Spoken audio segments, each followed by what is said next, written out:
동정녀 마리아에게 태어나셨다는 것으로 또 예수님의 생애를 시작한 사도신경은 이제 갑작스럽게 이제 본디오 빌라도를 등장시키면서 이제 예수님의 고난을 전개시키고 있습니다.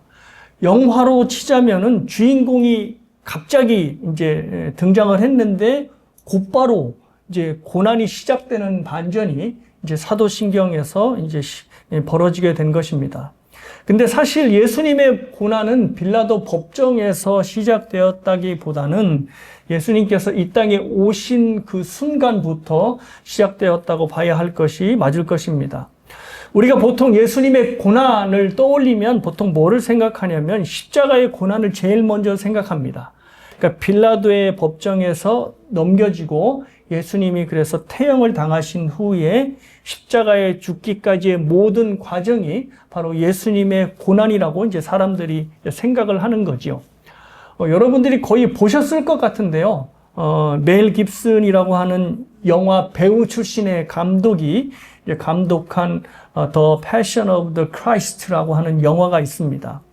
이 영화는 예수님이 이 겟세마네 동산에서 체포를 당하신 후에 십자가에 달려 돌아가실 때까지의 이 12시간을 집중적으로 이제 조명하는 영화입니다. 상영 시간이 총 이제 126분인데요. 이 126분 동안에 예수님이 당하신 육체적 고초에 이제 집중을 하다 보니까 굉장히 저 화면에서 보시다시피 잔인한 장면들이 많습니다. 그래서 예수님이 주인공인 영화임에도 불구하고 R등급을 받아서, 그러니까 R등급은 성인들만 볼 수 있는 영화 등급이죠. 그래서 R등급을 이제 받게 되었는데요. 이 영화 때문인지는 몰라도 많은 사람들이 예수님의 고난을 생각하면 바로 십자가의 고난을 이제 연결지어서 생각해 본다는 것입니다. 그런데 예수님의 고난을 십자가에만 한정지어서 생각해 보면 사실 예수님의 고난을 거의 이해하지 못하는 것입니다. 예수님의 고난은 사실 인생 전체가 고난이었다고 해도 과언이 아닐 것입니다. 예수님의 일생을 좀 생각해 보겠습니다. 예수님의 고난은 예수님의 잉태된 순간부터 시작되었습니다. 예수님의 잉태는 부모가 될 마리아 그리고 요셉에게 결코 달가운 소식이 아니었습니다. 그러니까 아기를 가졌는데 환영하지 못했다는 것이죠. 요셉은 마리아의 임신 소식을 듣고 가만히 끊어내려 하는, 마리아의 관계를 가만히 끌어내려 할 만큼 충격을 받았고, 또 마리아는 천사가 전해준 임신 소식에 두려워 떨기까지 하였습니다. 요즘은 워낙 불임 부부들이 많고 또 결혼을 늦은 나이에 해서 아이들을 갖기 힘든 데다가 또 사람들이 아이를 낳지 않으려고 하기 때문에 이런 말이 있다고 해요. 임신이 최고의 혼수다.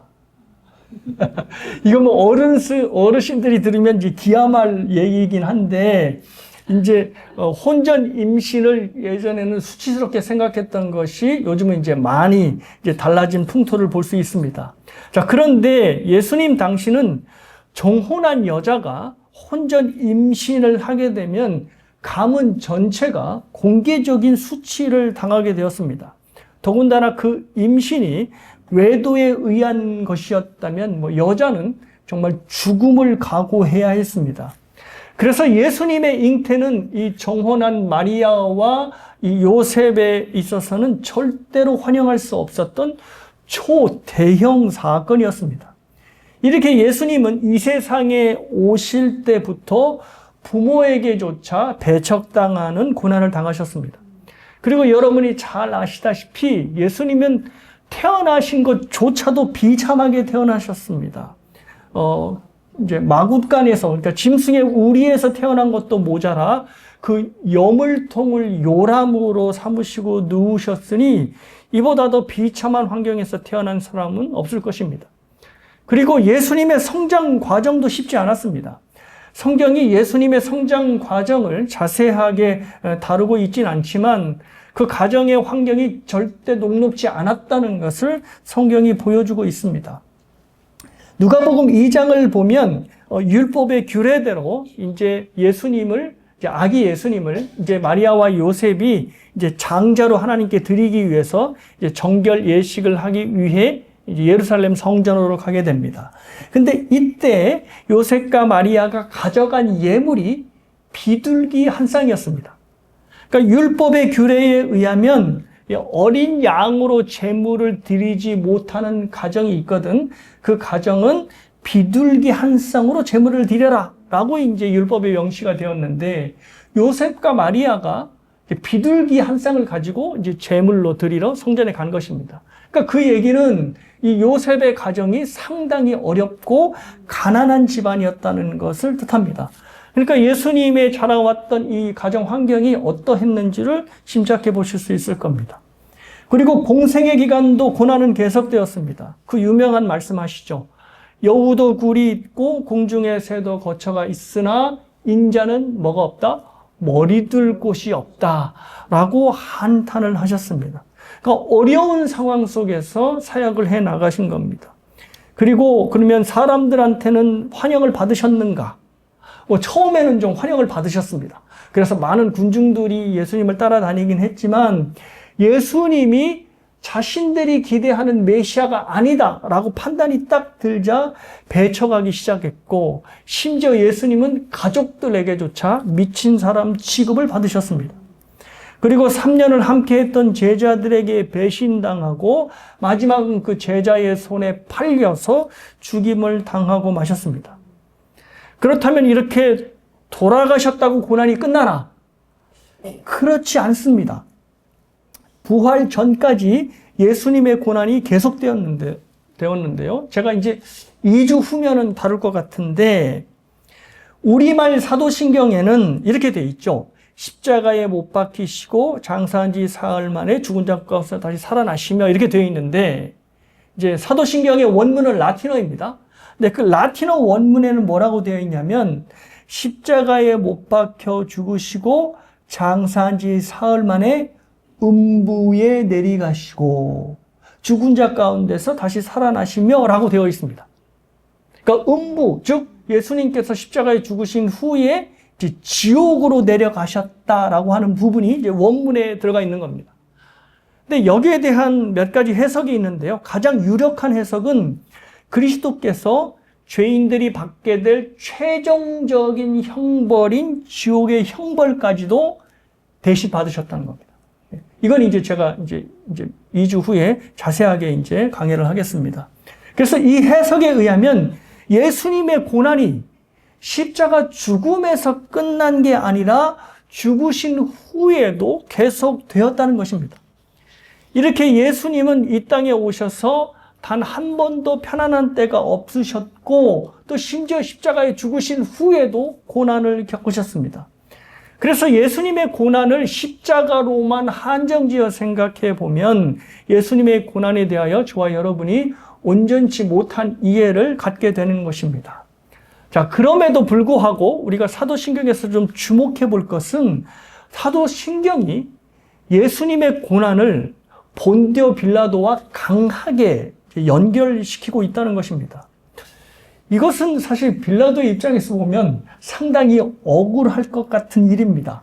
왜냐하면 공관복음도 그렇고 요한복음도 그렇고 빌라도는 끊임없이 예수를 놓아주려고 하고 있거든요.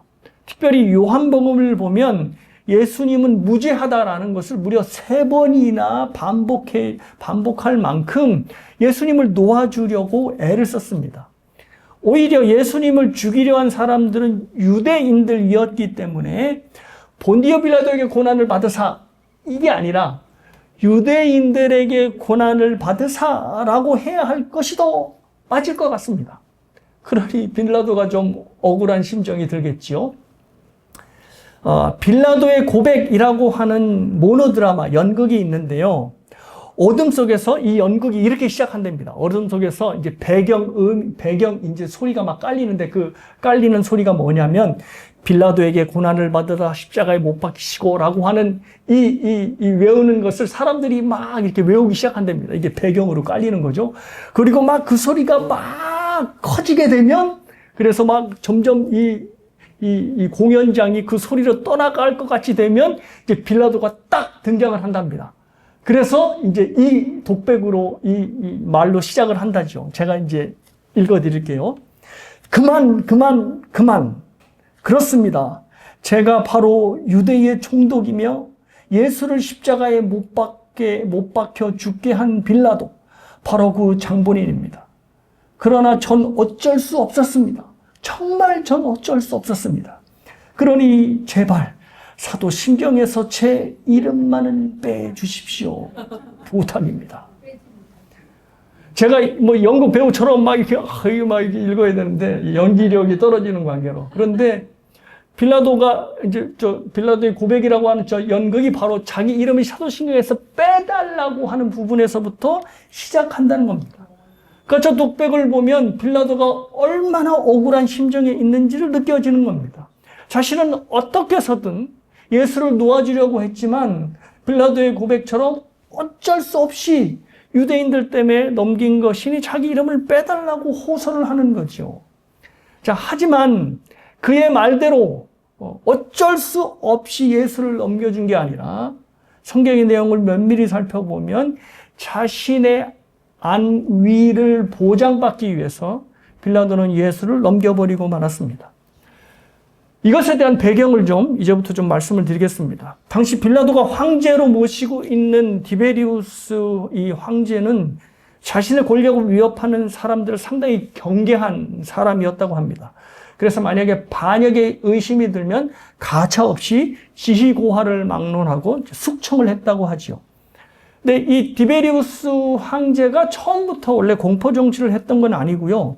신복으로 또 자기가 의지하였던 신하에게 배신을 당하자 이 황제가 돌변하여서 이 신하들을 대거 숙청하는 공포 정치를 하게 된 것입니다. 그러니 이제 빌라도도 황제의 눈밖에 나지 않으려고 굉장히 애를 썼을 것 같은데 이 황제의 눈에 밖에 나지 않으려고 자신이 다스리고 있는 유대 땅에 어떤 소란이나 잡음이 들리지 않도록 최대한 노력을 기울였을 것입니다. 게다가 빌라도는 총독으로 부임한 초기부터 황제의 눈밖에 난 사건 2개를 터뜨립니다. 그 사건이 무엇이냐면요, 바로 이것입니다. 첫 번째 사건은 빌라도가 총독으로 부임하면서 이전 총독들과는 다르게 이 황제의 형상이 새겨진 깃발, 그리고 황제의 형상이 새겨진 동상을 들고 예루살렘에 입성하게 되었습니다. 그러니까 빌라도 입장에서는 황제에게 충성을 보인다는 의미에서 이제 황제가 새겨진 깃발과 동상을 들고 입장한 것 같은데, 그전 총독들이 바로 이 일을 하지 않은 이유가 있습니다. 왜냐하면 유대인들이 예루살렘에 어떠한 우상이라도 새겨진 것을 들어오는 것을 끔찍하게 생각했기 때문에 이것을 안 총독들이 그들을 건들지 않기 위해서 그냥 총독으로 새롭게 들어가는 그 초임 시기에도, 부임하는 시기에도 그냥 이렇게 걸어 들어갔던 거지요. 근데 빌라도는 바로 총독이 새겨진 깃발, 그리고 동상까지 갖고 들어갔던 것입니다. 그러니 유대인들이 얼마나 펄쩍 뛰겠어요. 그래서 항의하고 막 이렇게 저항을 하는데 빌라도가 여기서 밀리면 처음부터 안 된다라고 하는 생각으로 막 두들겨 팼다고 하죠. 그러자 결국은 이 저항이 소란이 밀란으로 퍼지게 되고 이제 걷잡을 수 없이 퍼지게 된 겁니다. 그래서 빌라도가 슬그머니 그 황제의 깃발과 이 동상을 이제 치웠다고 합니다. 그리고 또 비슷한 사건이 하나 일어났는데요. 이번에는 빌라도가 자신의 관저에, 물론 이제 예루살렘에 있는 겁니다. 예루살렘 성내에 있는 건데 자신의 관저에 이제 황금 방패를 걸었다 합니다. 근데 이 황금 방패는 앞에 그 깃발과는 달리 황제의 형상이 없었다는 거지요. 그런데 그 대신 이제 그 방패에 황제에게 헌정하는 문구만 새겨져 있었다고 합니다. 근데 역사학자들은 이 빌라도의 이 행위를 뭐로 보냐면 자존심이 상한 빌라도가 이제 유대인들에게 이제 자극하기 위해서 니들이 그런다고 내가 못할 것 같아? 라고 하면서 이제 황금방패, 그거보다는 좀 약한 황금방패를 자기 관저에 걸었는데, 이제 유대인들이 그것마저도 이제 항의를 했고, 했고 항의가 받아들이지 않자 당시의 황제인 디베리우스 황제에게 상소를 이제 올렸다고 합니다. 그래서 그 황제의 아까도 말씀드렸듯이 초기 정책은 밀란이 일어나지 않고 그냥 이렇게 좀 조용하게 잘 다스리는 것이 온건한 정책이 황제의 초창기 정책이었다고 합니다. 그래서 정복 전쟁도 하지 않고 이제 조용하게 이제 그 선왕들이 해놓은 모든 이제 업적들을 잘 이제 정착시키는 거였는데, 아니 이 황제의 이 기조와는 맞지 않게 자꾸 빌라도가 이 유대인들을 자극하여서 시끄럽게 구니 이번에는 황제가 빌라도를 꾸짖는 편지를 했다고 합니다. 그러니까 황제가 너무 화가 났던 거죠. 얘는 왜 나하고 전혀 맞지 않는 정책을 펼치는 거야. 그래서 유대인들을 꾸짖는 편지가 아니라 빌라도를 꾸짖는 편지를 해서 내려보냈던 거죠. 자, 이렇게 이 빌라도가 두 번씩이나 황제의 엇박자를 내다 보니 빌라도의 정치적인 입지는 계속 좁아졌을 것이 분명하고, 또 그러다가 이제 황제의 통치 스타일이 공포 정치로 바뀌게 되면서 이제 빌라도는 더욱더 황제에 대해서 신경을 쓰게 되었을 것입니다. 그러지 않아도 눈밖에 난 빌라도인데 이제 한 번 더 유대 땅에서 밀란이 일어날 경우 자신의 안위를 지킬 수 없다라고 하는 생각을 분명히 하게 되었을 것입니다. 근데 이러한 상황에서 예수님이 유대의 왕이다, 그러니 이를 죽여달라고 하는 고소 고발이 빌라도 법정에 이제 접수가 된 것입니다. 원래 이제 로마법에 의하면 유대인들은 자체적으로 재판하거나 아니면 자체적으로 사형을 내릴 수 없었습니다. 그래서 아까 우리가 읽은 대로 이제 사형을 시켜달라고 이제 권하는 거죠. 근데 이게 조금 아이러니한 게 사도행전을 보면 지네들이 이 스데반을 죽이는데 재판 없이 자기들이 마음대로 돌로 쳐서 죽입니다.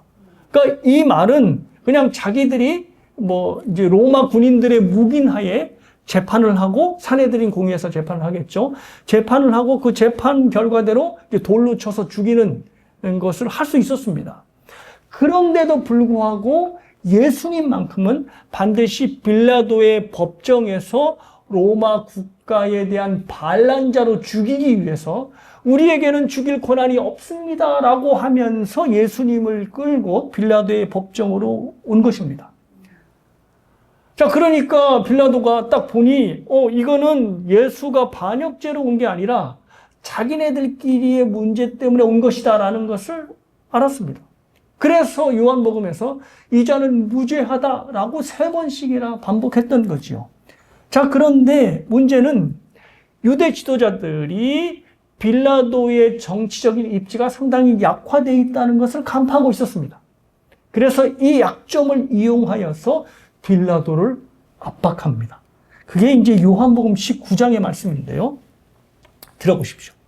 이러므로 빌라도가 예수를 놓으려고 힘썼으나 유대인들이 소리질러 이르되 이 사람을 놓으면 이 가이사는 바로 이제 로마의 황제입니다.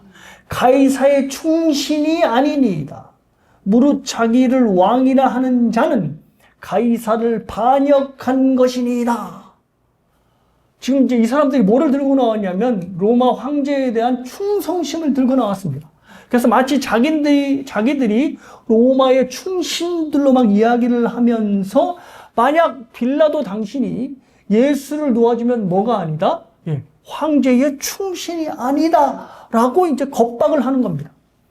그렇지 않아도 지금 황제가 신하들의 충성을 의심하여서 계속 대규모 숙청 작업을 벌이고 있는데, 지금 유대 지도자들에 의해서 빌라도가 유대인의 왕을 놔주었다라고 상소라도 올라가면 황제가 당연히 어떻게 생각할까요? 빌라도도 나를 내리려고 하는 자가 아닌가라고 하면서 이제 빌라도를 숙청하려 들겠지요. 그러니 3번이나 무죄를 주장하였던 빌라도가 자세를 완전히 바꾸어서 순순히 예수를 넘겨주게 된 것입니다. 이것이 바로 사도신경이 빌라도를 고발하는 이유입니다. 근데 빌라도는 지금까지 어떻게 살았냐면 자신의 권력, 자신의 안위를 위해서 살아왔습니다. 그래서 자신의 자리, 자신의 안위, 자신의 권력을 지킬 수 있다고 하면 누구를 죽이든지 뭐 어떤 누명을 씌우든지 상관없는 그러한 인생을 살았던 거죠. 역사가 요세푸스라고 하는 사람이 있는데요. 이 사람의 기록에 의하면 빌라도 치세 기간 동안에 수많은 유대인들이 맞아 죽었다고 합니다.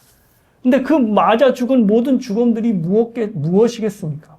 바로 빌라도의 이 안위를 지키기 위한 결과였습니다. 예수님을 십자가에 내어준 결과 역시도, 선택 역시도 유대인들의 압력에 의해서 어쩔 수 없이 내려진 선택이 아니라 자신의 안위를 지키기 위한 지극히 빌라도의 자발적인 선택이었습니다. 불의한 인생을 살아온 사람의 불의한 선택이었고 그 불의한 선택으로 인하여서 2000년 넘게 사도신경을 통해 신자들에 의해 정죄를 당하게 된 것입니다. 사랑하는 여러분, 이 부분이 우리가 깊이 고민해야 할 부분이라고 생각합니다. 우리의 인생은, 저와 여러분의 인생은 사실 수많은 선택들로 이루어져 있습니다.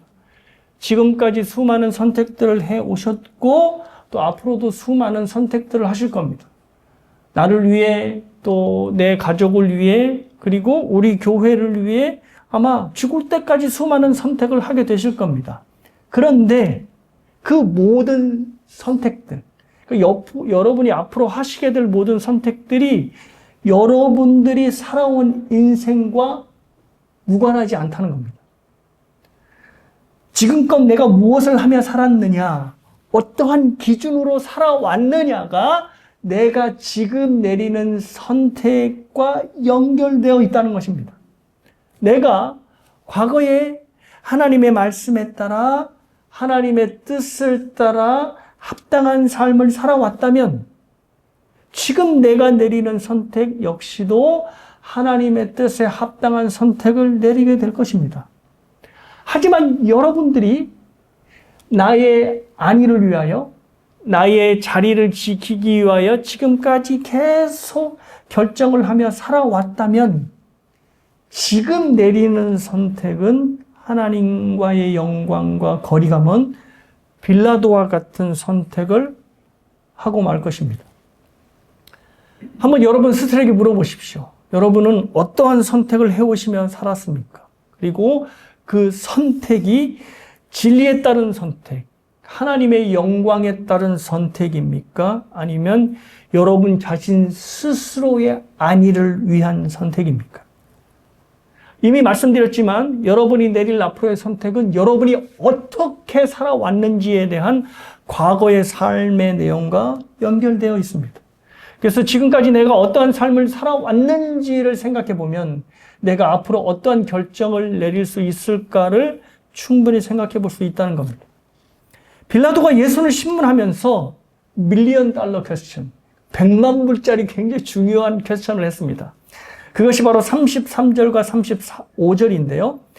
33절에 내가 유대인의 왕이냐라고 질문을 하고 나서 35절에 그러면 내가 무엇을 하였느냐라고 질문을 합니다. 그러니까 이 질문이 서로 연결되어 있습니다. 그러니까 이거 연결하면 이것입니다. 네가 유대인의 왕이냐? 그러면 너는 유대인의 왕으로서 무엇을 하며 살았냐라고 묻는 것입니다.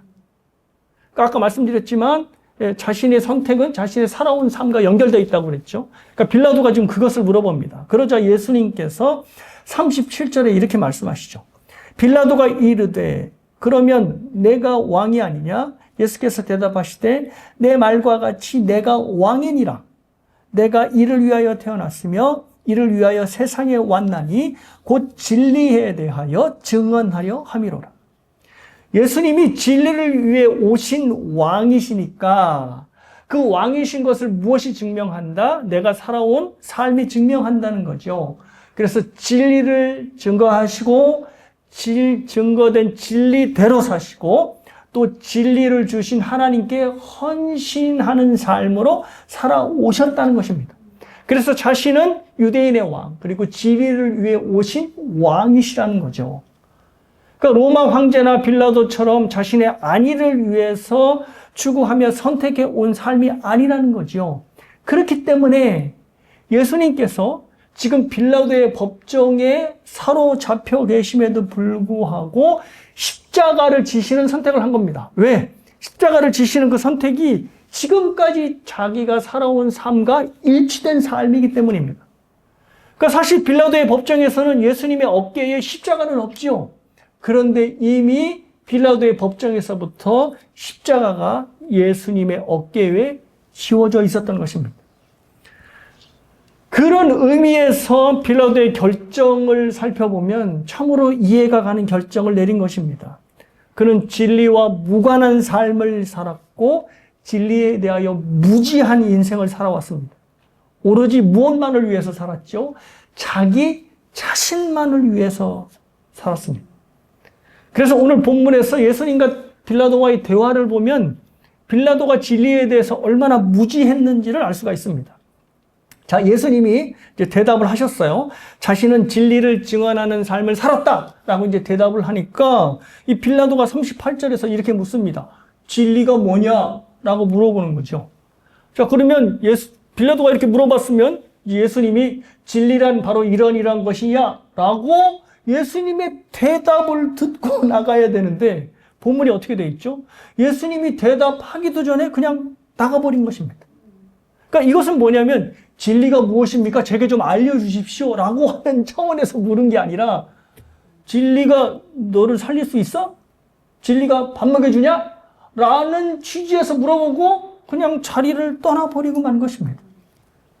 그러니 빌라도는 자신을 위해 진리이신 예수님을 십자가에 넘기는 선택을 하고 만 것입니다.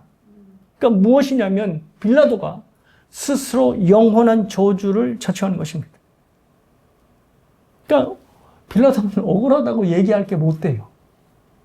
자, 그런데 조금 더 이제 깊이 들어가 보면 우리에게 중요한 것은 빌라도가 이런 어리석은 선택을 내려서 참으로 끔찍한 인생을 살게 되었구나. 나는 선택을 잘해야지. 라고 하는 어떤 선택의 결과에 집중하기보다는 사도신경에서 왜 빌라도라고 하는 이름을 꺼내면서 고난을 이야기했느냐라고 하는 것입니다. 우리말 사도신경은 본디오 빌라도에게 고난을 받았다 이렇게 되어 있죠. 그런데 그래서 이제 개인적인 빌라도 개인에게 초점을 좀 맞추고 있는데 이제 라틴어 사도신경의 원문을 보면 빌라도에게가 아니라 빌라도 아래에서라고 초점이 맞춰져 있습니다. 그래서 영어 성경을 보면 suffered by Pontius Pilate 이렇게 돼 있지 않고 suffered under Pontius Pilate 이렇게 돼 있습니다. 그러니까 예수님이 빌라도 개인에게 고난을 당하시는 것이 아니라 빌라도를 총독으로 위임한 로마 권력의 치하에서 그 아래에서 고난을 받으셨다라는 겁니다.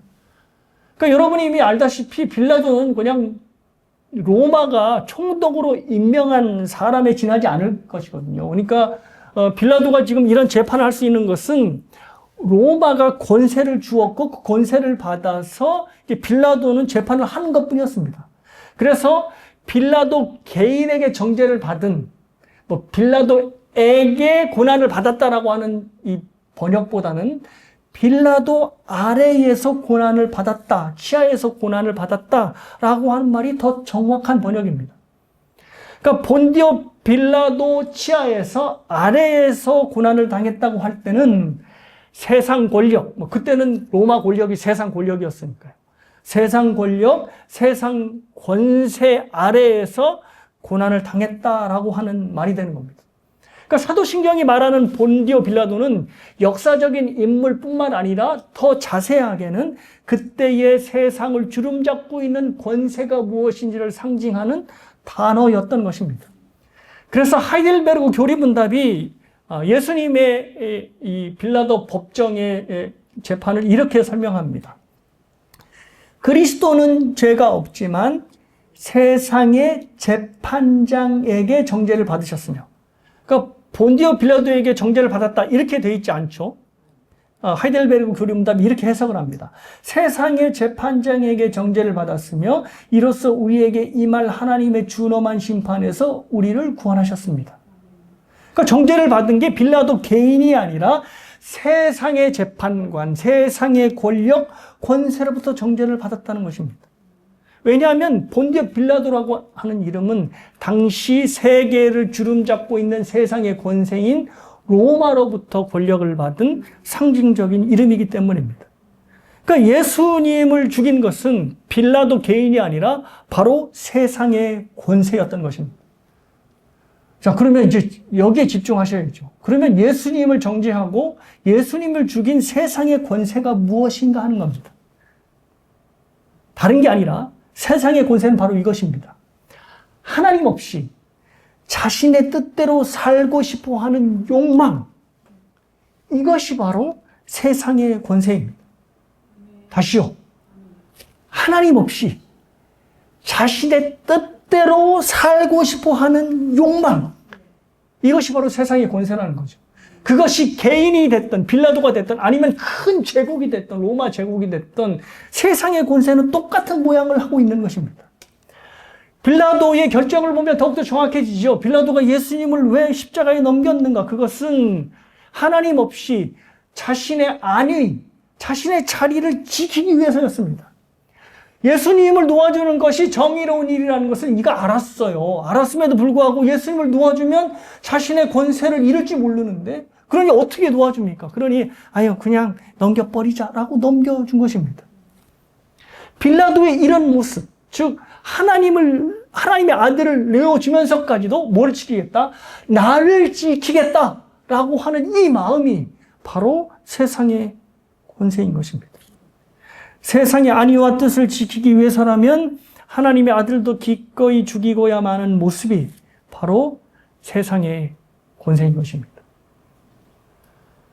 그런데 심각한 것은 저와 여러분이 바로 이 세상의 권세 아래에서 살고 있다는 겁니다. 그 속에서 나의 안위와 나의 뜻을 이루며 살아가라 라고 저와 여러분이 끝없이 강요받고 있는 것입니다. 때문에 빌라도가 자신이 살기 위해서 예수님을 십자가에 넘긴 모습을 보면서 우리도 세상 사람들처럼 하나님의 뜻 뒤로 하고 나의 뜻, 나의 영광을 이루며 산다고 한다면 여러분도 빌라도와 같이 세상의 권세 아래서 살아가게 된다는 것을 두려운 마음으로 기억해야 합니다. 그리고 그 세상의 권세가 바로 하나님의 아들을 십자가에 넘겼다는 것도 기억하셔야 합니다. 만일 빌라도의 법정이 조금이라도 의로웠다면 절대로 예수님의 십자가에 넘겨지는 일이 없었을 것입니다. 조금이라도 의로움이 있었다면. 그런데 여러분이 알다시피 빌라도의 법정에서는 최소한의 눈꼽만큼의 의도 없었습니다. 근데 놀라운 것은 이 빌라도의 법정이 불의함으로 인하여서 결국 예수님의 의가 드러났다는 것입니다. 이게 아이러니한 거죠. 결국 불의한 법정이 예수님을 죽이러 넘겼는데 그 예수님의 의가 드러나고 빌라도의 법정은 불의하다는 게 나타난 것입니다. 똑같은 원리입니다. 우리가 빌라도의 법정과 같은 세상의 치하에서 살고 있는데 만일 세상이 우리를 얘네들은 못 쓰겠어 라고 잡고 넘겨주는 일들이 일어나면 어떻게 되는 거죠? 우리는 이 불의한 세상에 대하여 의로운 것이 스스로 드러나게 되는 것입니다. 예수님처럼 고난에 쌓이게 되고 고난 안에 들어가게 된다면 우리는 세상에 있으면서도 세상에 속한 자가 아니라는 것이 드러나게 된다는 것이죠.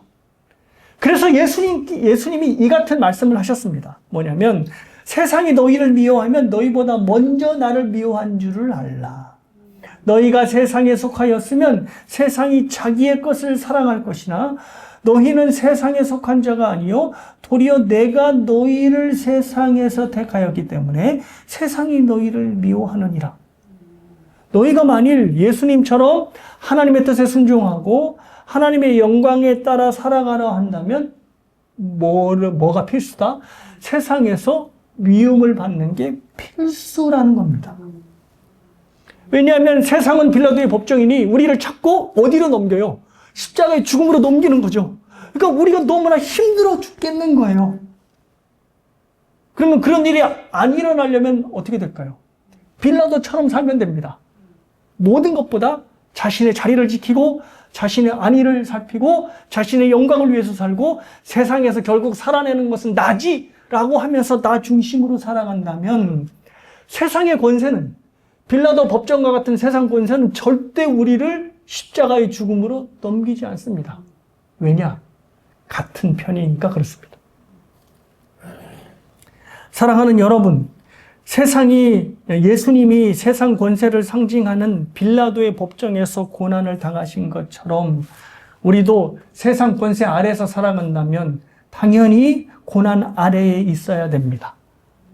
말씀 때문에 억울한 일을 당하고, 믿음 때문에 미움을 받고, 예수님 때문에 침묵해야 하는 일들이 저와 여러분의 삶 가운데 생긴다는 것입니다. 억울한 일이 생기죠. 그럴 때마다 무엇을 생각해야 하냐면 빌라도의 법정에서 재판을 받으시는 예수님을 생각하셔야 됩니다. 그리고 예수님처럼 묵묵하게 그 고난을 참아내시는 삶을 따라가야 하는 것입니다. 그래서 베드로 사도가 이런 말씀을 했습니다. 부당하게 고난을 받아도 하나님을 생각함으로 슬픔을 참으면 이는 아름다우니. 여기서 이제 하나님을 생각한다라고 하는 이 말을 빌라도 법정에 서 계신 예수님을 생각하는 것으로 바꿔 읽으셔도 될 것 같습니다. 예수님을 생각하시며 예수님께서 빌라도의 법정에서 그 치욕과 수모를 참아내셨던 것처럼 우리가 주님을 생각하며 이 세상의 권세 아래서 그 권세가 주는 고난을 참아낸다면 하나님께서 우리의 인내를 통하여서 예수님을 통해 많은 사람을 구원해내셨듯이 우리의 인내와 참음을 통하여 많은 이들을 구원해내실 것입니다. 말씀을 정리합니다.